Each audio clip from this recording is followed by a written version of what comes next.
Thank you LEGO for sending this set for review. Late last year, LEGO and Nike announced a partnership that got a lot of people really excited.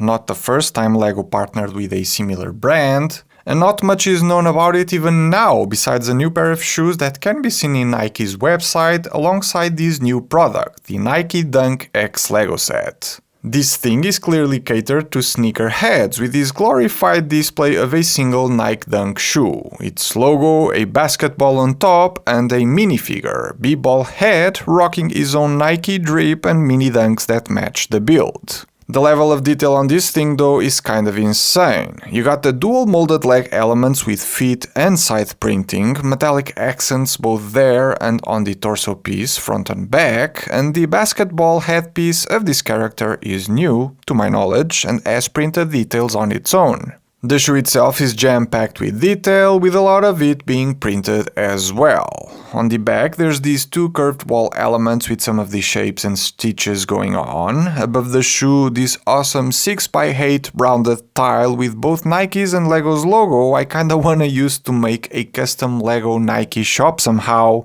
The top of the tongue also has a printed slope with some more stitches and the logo, and finally the toe cap has a repurposed Speed Champions windscreen element turned white with those printed ventilation holes. Pretty crazy stuff. There is however a bunch of stickers as well, including these details down here, these up here, and the shoelaces, which, if you didn't notice, are actually newer 1x3 slope elements, only a plate lower, which I like a lot. And if the blue laces aren't your thing, here's a secret compartment on the toe box with a set of extra parts for you to change the color, which is really cool, even though I still prefer the blue ones. The fact you get the option and a place to keep the extras to avoid losing pieces is really nice. The overall shape of the shoe was done really well overall, even though I'm not a big fan of this transition here. Everything else is kinda cool. Having this next to the Adidas one goes to show how different the scales are between one another, and that's fine I think.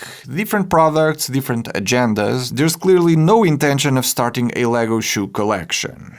The back of the shoe has another secret compartment where the minifigure is meant to be stored, and you can check it out by pulling the shoe tongue like this. Doesn't make it super easy to see though, so I'm not sure the extra effort of creating this space as opposed to just giving it a dedicated spot by the Dunk logo base was worth it, but I'm curious to know what people think of it. I think my major point of concern is the actual Nike logo on the sides of the shoe. The shape is close enough, I'll give you that. I just think it would have worked in a much nicer way if a rounded 2x2 corner tile or plate had been used here instead somehow to recreate the iconic logo we're all too much familiar with. The bottom of the shoe has this hole that serves as a guide to place it by the Dunk logo stand. A lot of the set's budget went into this, and while I'd usually be in favor of cutting all unnecessary stuff from LEGO sets to make them cheaper, I actually kinda like the look of this. The way the letters were made was really clever, and the color choices work really well together here.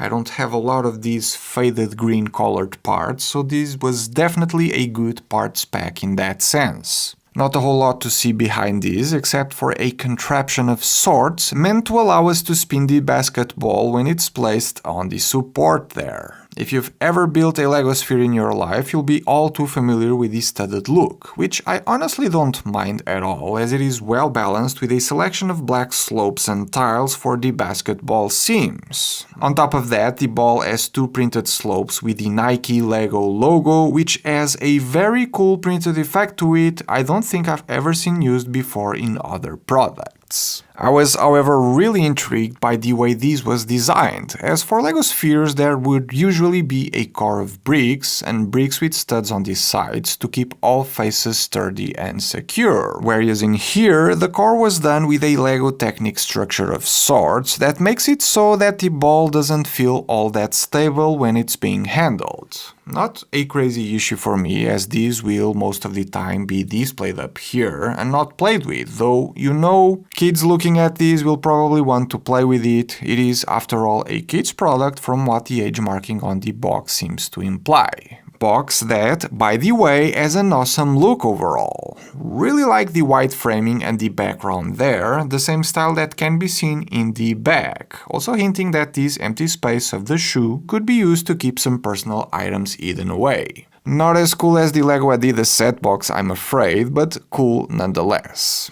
I also like the fact that the 3 parts of the set each have their own sets of instruction booklets, making this product perfect to build alongside 2 other people if you like sharing your LEGO builds. This clearly is a display product not meant for play, I feel, which is something I still have trouble with every time I see LEGO designing products clearly aimed at younger audiences. LEGO sets for adults, yeah, I get it. You build it once, display it for life, and live with it. It's what I do.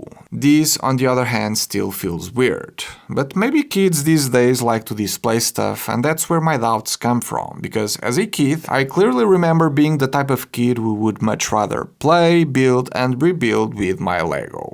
Last but not least, we need to address the price on this thing, and I gotta say I'm both surprised and not surprised at the same time. Surprised by the fact that this will retail for just $99.99 with a piece count of 1200 pieces, IP license fees and all the prints it comes with. Not surprised because it isn't unheard of to see LEGO going above and beyond with new brand partnerships and product launches such as this, pulling all the strings to make great stuff. When LEGO wants to make their products affordable and priced within reason, they can. This is one of such examples, last year's Fortnite wave was another. But in order to manage this, they probably need to upcharge in other areas of the company, which is kind of a bummer for the consumers who have been here for years, right? But regardless of all of that, I do like the look of this thing. I'm clearly not the target audience for this kind of product, but gotta give praise where praise is due.